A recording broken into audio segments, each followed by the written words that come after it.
No way would I live with Emily. What? At my son Greg's wedding, his bride Jessica burst out laughing and pointed at me. Greg had suggested that we live together since I was starting to need a little help with care. Jessica had even smiled and agreed when she visited my home.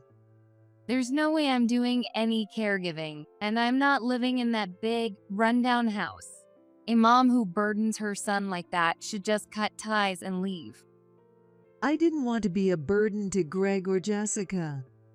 I should have hidden how bad my health was from my son. As I regretted that, Greg suddenly stood up. Mom, I'm sorry. Huh? The new house you bought us as a wedding gift. You know, the $2 million apartment, we actually don't need it anymore. The moment Jessica heard that, she shrieked. What? A $2 million home? What is that supposed to mean, Emily? My name is Emily.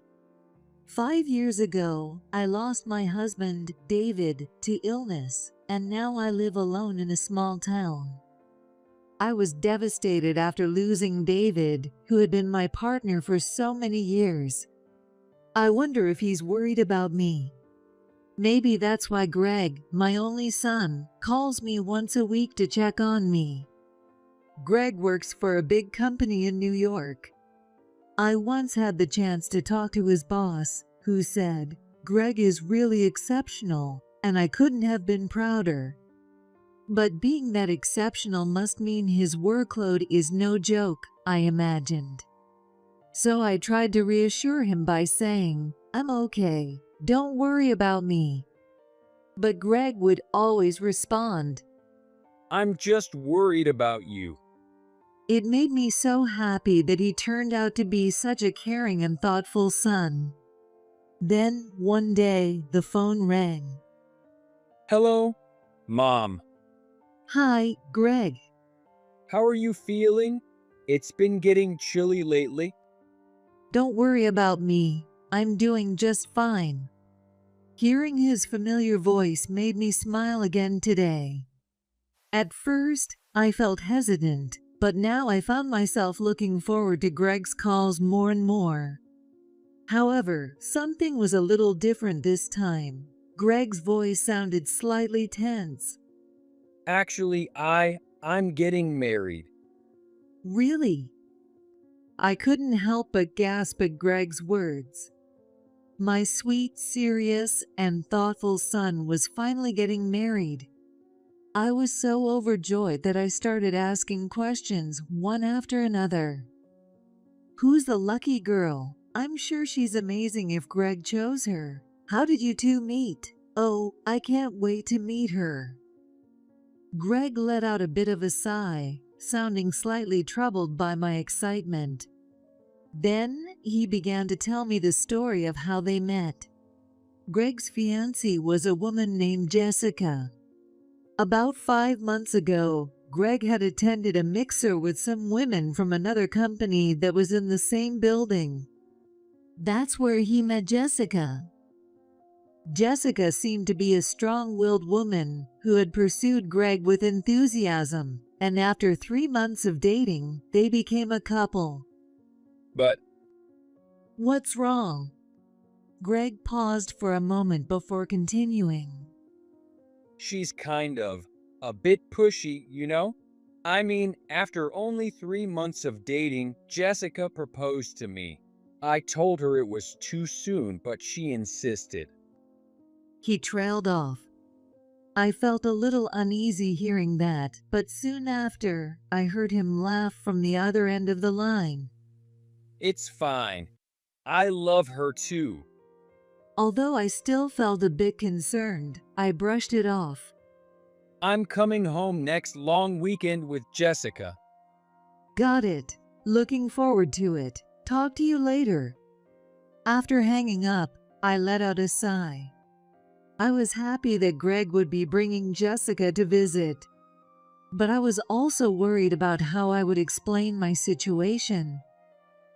Due to my age, I now needed some mild caregiving.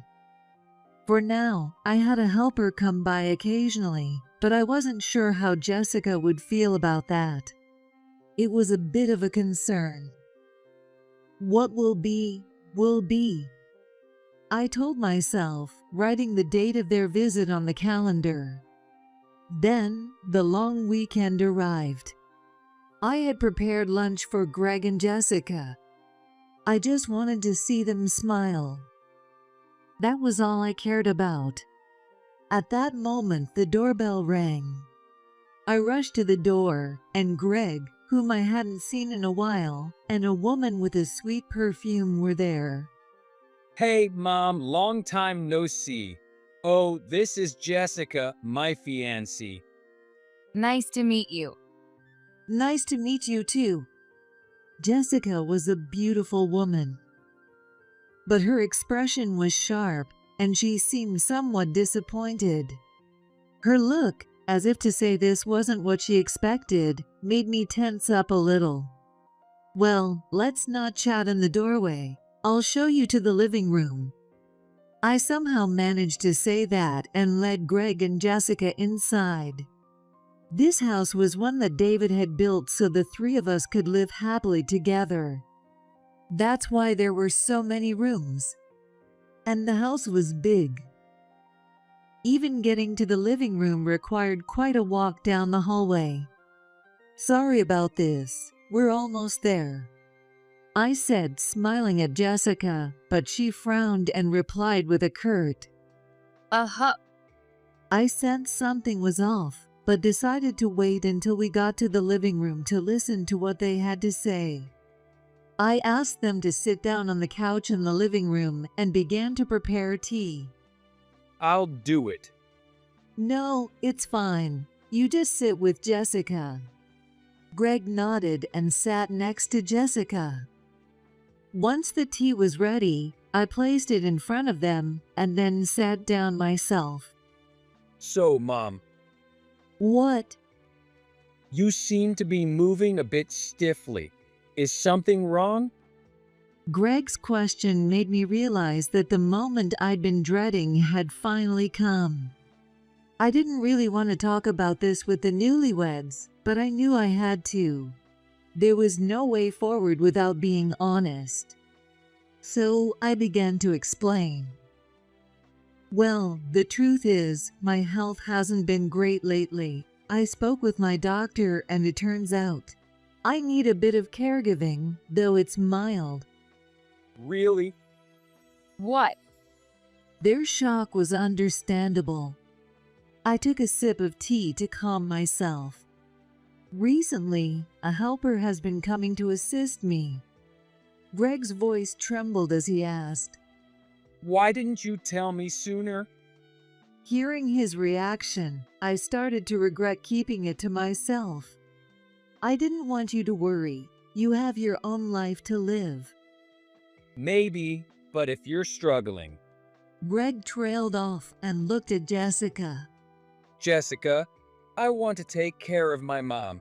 I'm going to request a transfer at work. What? Can we live with my mom, please? Greg began to plead with Jessica, almost lowering his head in desperation. I stood up without thinking. Greg, you don't need to live with me. You and Jessica should enjoy your life together. It wouldn't be fair for me to intrude on their newlywed life. I tried my best to stop Greg. Jessica must feel awkward about this too, right? Mom, you raised me, and I owe you so much. You're a very important part of my life. Greg. Jessica, who had been stunned, suddenly smiled. It's okay. Greg's right. It's probably tough to live alone, so I agree with living together. Jessica, thank you so much. Greg was crying tears of gratitude, and Jessica gazed at him warmly. I couldn't help but tear up too. The strange feeling I had earlier must have just been my imagination. I was moved by how lucky we were to have Jessica in our family. From then on, the atmosphere lightened, and we enjoyed the rest of the visit. Jessica even brought a lovely gift, and we spent the afternoon together in harmony. As for the wedding date, we're planning it for the month after next. That sounds good. Where's the ceremony going to be? We've booked the Hilton Hotel. Jessica really wanted it there. It's been my dream to have a wedding at that hotel. Greg looked at her with such tenderness, and all the doubts I had earlier disappeared. These two will be fine. And since they'll be living with me, I'll need to do what I can to help. But I kept a certain secret from Jessica as I watched them happily discuss their wedding plans. Jessica, congratulations. Oh, thank you. Time flew by, and before I knew it, it was their wedding day. Jessica, in her pure white dress, looked absolutely stunning, and Greg's face was beaming with happiness as he walked beside her. After the ceremony at the chapel, we moved to the reception hall for the celebration. The reception was going smoothly, or so I thought. But after the cake cutting, Jessica grabbed the microphone and looked directly at me, seated at the groom's family table. Then, I'm not living with Emily. What? Jessica practically shouted the words, glaring at me with full force. It wasn't just me who was shocked. Greg stared at her in disbelief as well. Jessica seemed oblivious to the tension she'd caused, continuing on, despite the awkward silence around her. There's no way I'm doing any caregiving and living in that rundown house. No, thank you. If Greg's mom is going to be a burden. After she finished, Jessica let out a high-pitched laugh, like something straight out of a nightmare. I furrowed my brow. I couldn't stay silent after such an outburst, especially on a day that was supposed to be a joyful occasion for my son. And I certainly couldn't forgive her for ruining his big day. With anger quietly bubbling up inside, I sighed. Oh, is that so? Jessica huffed, as if daring me to challenge her. She looked as if she were saying, "Did I say something wrong?" Greg, sitting next to her, was looking at her with a mixture of disbelief and disappointment. He sighed, much like I had. So that's how you really think? And what if it is? I don't want to take care of some old woman living off her pension. And don't tell me Greg doesn't secretly feel the same. Who would willingly do that, right? I married you because I thought you were a rich and successful man. And now this. I'm the one who's shocked. Jessica was practically spitting with rage as she ranted, while Greg frowned and glanced at me. Then he turned back to Jessica. There's something I didn't tell you yet, Jessica. We were planning to move into a luxury high-rise at the same time as the move-in with my mom. I wanted it to be a surprise, so I kept it quiet. What? Jessica was stunned, her mouth opening and closing like a fish. She looked between me and Greg, speechless. Mom, what do you say? Shall we live in the $2 million apartment with just Mom and me? Yes, let's do that. If she's that against it, we might as well. Yes. The secret I had been keeping was the $2 million luxury apartment. Greg and I had planned to surprise Jessica with it, but we never imagined things would turn out like this. Jessica was still holding the microphone, muttering softly. No, this can't be. I added, with a hint of regret in my voice. Jessica, my late husband left me a significant inheritance. We were planning to move next week. But as I said, if you're that opposed, there's nothing we can do. Jessica began to tremble. She turned to Greg, grabbing his shoulders and shaking him. No, this is a lie. I thought you were living in that old house because you had no money. I've been tricked. Why didn't you tell me something this important? Jessica's shrill cries echoed through the room, no longer the beautiful bride she had been earlier. That was all a lie. I really do want to live with Emily. She said desperately, still clutching the microphone, but everyone saw through her deception. Greg took the microphone from her hands and bowed deeply to the guests. Thank you all for coming today to celebrate with us. I'm deeply sorry for wasting your precious time with such a spectacle. We will be refunding all the gifts, and the wedding is hereby canceled. I truly apologize. The guests nodded in understanding, one by one leaving their seats.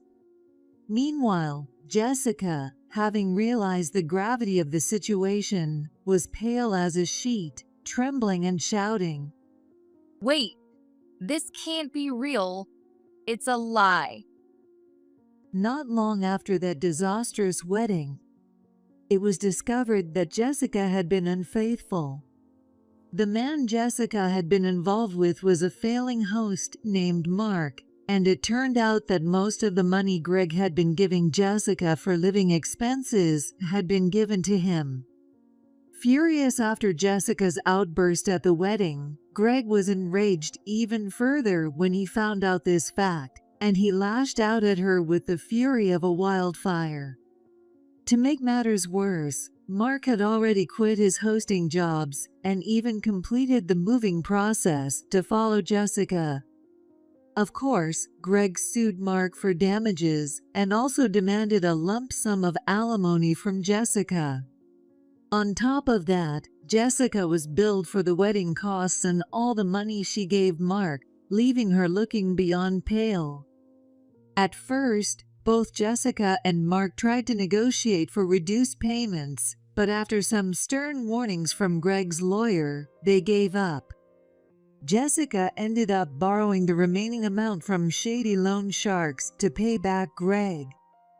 Though they had registered their marriage before the wedding, Greg and Jessica quickly divorced, and now Jessica works tirelessly day and night to repay her massive debts. As for Mark, after being abandoned by Jessica, he went off in search of another woman. However, with his own pile of debt, he hasn't had much luck and now lives a lonely, quiet life. Greg, on the other hand, is thriving. Having returned to his hometown, he's been tackling his work with new enthusiasm.